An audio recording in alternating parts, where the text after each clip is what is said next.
Assalamualaikum and hi everyone. So today I would like to present about the subtopic in the chapter 9, which is major laws on privacy. So first of all, let me introduce about the major laws on privacy. First of all, what is privacy law? Generally, we know that privacy law refers to the laws that deal with the regulation, storing, and using of personally identifiable information, personal healthcare information, and financial information of individuals, which can be collected by governments, public or private organizations, or other individuals. Plus, it can also apply in the commercial sector to things like trade secrets and the liability that directors, officers, and employees have when handling sensitive information. So, in this subtopic, we will know about the three laws in the privacy law. Yeah, first of all, the first law, Gramm-Leach-Bliley Act. So this is the logo of the act. Then Gramm-Leach-Bliley Act. So Gramm-Leach-Bliley Act can be also known as GLBA, and it is known as the Financial Modernization Act of 1999. It is a United States federal law that requires financial institutions to explain how they share and protect their customers' private information. So to be a part of GLBA compliance, the financial institutions must communicate to their customers on how they share the customers' sensitive data, inform customers of their right to option out if they prefer that their personal data not be shared with the third parties, and apply specific protections to customers' private data in accordance with a written information security plan which is created by the institution. So next, we will get to know about the benefits of the Act. Benefits, there are four of them. The first one is the private information must be secured against unauthorized access. So that is the first benefit. Then the second benefit is customers must be notified of private information sharing between financial institutions and third parties and have the ability to option out of private information sharing. Then the third one, the user activity must be tracked, including any attempts to access protected records. The last one, the compliance with the GLBA protects consumer and customer records and will therefore help to build and strengthen consumer reliability and trust. So the customers will gain assurance that their information will be kept secure by the institution. Safety and security cultivate customer loyalty, resulting in a boost in reputation, repeat business, and other benefits for financial institutions. The next law that we will get to know is the Health Insurance Portability and Accountability Act, which is HIPAA. So this is the logo of the act. It says here Health Insurance Portability and Accountability Act. So firstly, we will get to know about Health Insurance Portability and Accountability Act. So HIPAA is a federal law that required the creation of national standards to protect sensitive patient health information from being disclosed without the patient's consent or knowledge. So the U.S. Department of Health and Human Services issue this consent that the HIPAA privacy rule to implement the requirements of HIPAA. The HIPAA security rule protects a subset of information covered by the privacy rule. So next, we will get to know about the basic HIPAA goals. So, what are basic HIPAA goals? There are two of them, which is the first one to limit the use of protected health information to those with a need to know, and second, to penalize those who do not comply with confidentiality regulations.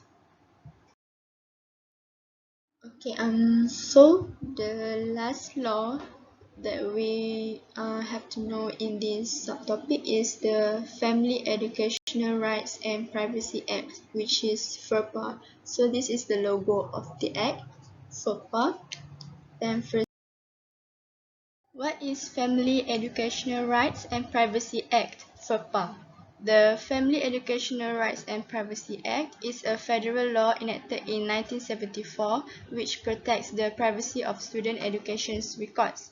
FERPA applies to any public or private elementary, secondary or post-secondary schools and any state or local education agency which have received funds under an applicable program of the U.S. Department of Education.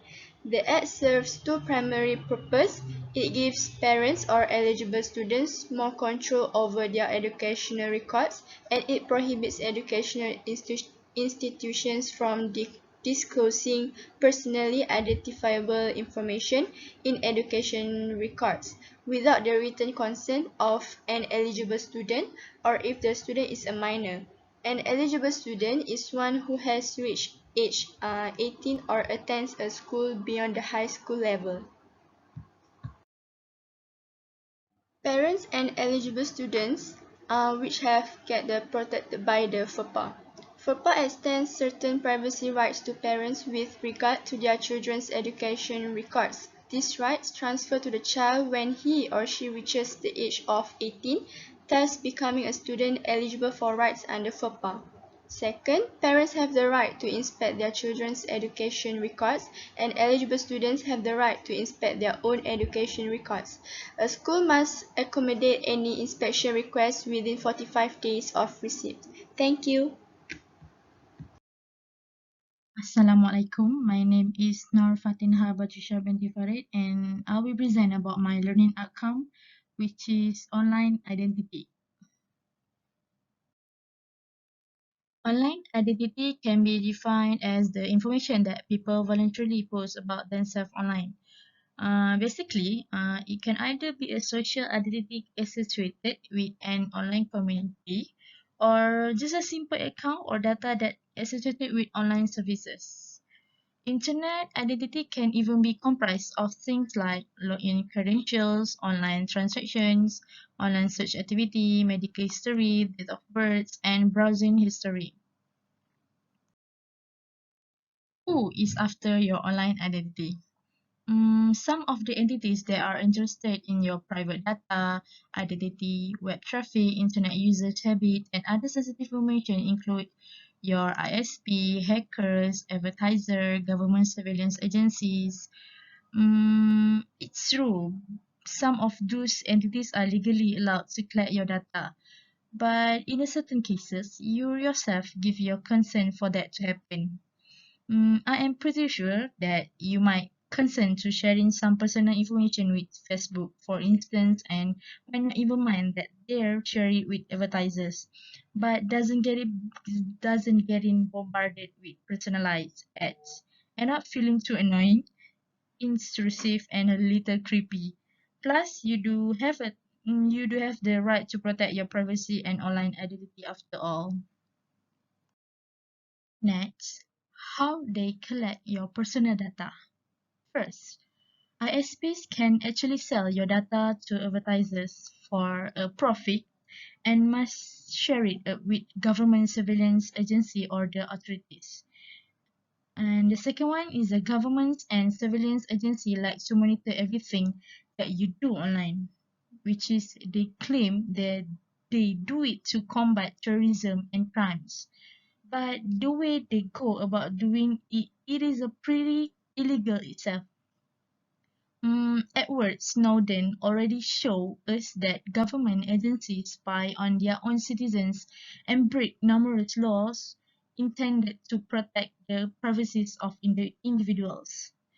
And the third one is search engines put together lists containing tons of data about your online identity, including things like your gender, geolocation, phone numbers, political and religious ideologies, financial and health issues.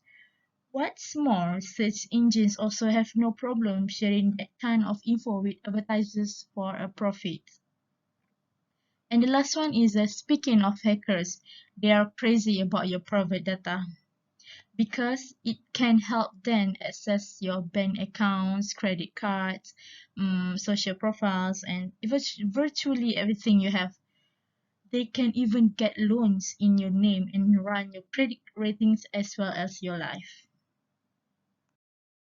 And the last one, how to protect your online identity. First, you have to use strong passwords. You can use numbers, letters, and special characters to make the password strong and difficult to guess. Do not use obvious things like your birthday or a cat's name as a password. And the second one, create a secondary email address.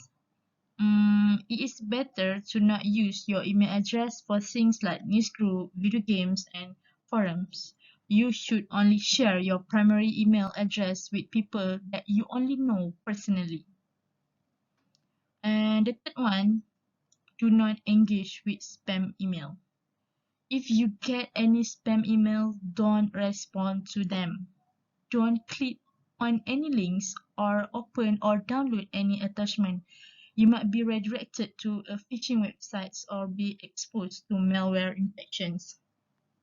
Next, use reliable antivirus such as Malwarebytes, ESET, which is essential security against evolving threats. Another good way to protect your internet identity against online threats is to use strong antivirus or anti-malware software. Remember to also keep in up to date and to use it alongside a VPN. And the last one is do not share too much information on social media. While social media websites can be fun and informative, you should be careful when using them. Cyber criminals can learn a lot from what you post, and they can use the information to stalk you, rob your house, and even set up impersonating accounts. I think protecting your online identity is very important. In fact, far too few people realize just how necessary it is to take your internet identity seriously if you want to protect your privacy on the web. And yes, there are plenty of people, businesses, and organizations who are interested in your online identity. That's all from me. Thank you.